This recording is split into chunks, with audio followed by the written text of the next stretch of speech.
A elderly female patient, not a known case of diabetes mellitus or hypertension, was apparently normal 2 years back. Gradually, she started developing pain in both knee joints, which is associated with stiffness and difficulty for walking. For all these complaints, initially she consulted doctor, but patient didn't get much relief.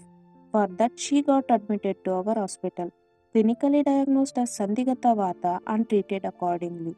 Patient got 60% relief after 10 days of Panchakarma and oral medications. ನನ್ನ ಹೆಸರು Sharanamma S Annigeri.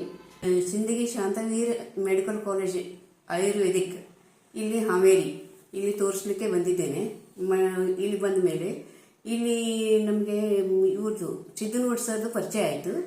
ಅವರು ನಮಗೆ ಇಲ್ಲಿ treatment ಕೊಟ್ಟಿದ್ದಾರೆ. ಮಂಡಿ ನೋವು ಎಲ್ಲ ಕಡಿಮೆ ಆಗಿದೆ, ಎಲ್ಲ ಇದಾಗಿದೆ. ಆರೋಗ್ಯ ದೃಷ್ಟಿಯಿಂದ ಎಲ್ಲನೂ ಒಳ್ಳೆಯದನ್ನು ನೋಡ್ಕೊಂಡಿದ್ದಾರೆ. ಆಮೇಲೆ ನಮ್ಮ ಎಲ್ಲ ಇದರಿಂದ ನಮ್ಗೆ ಅನುಕೂಲತೆಗಳನ್ನು ಮಾಡಿಕೊಟ್ಟಿದ್ದಾರೆ.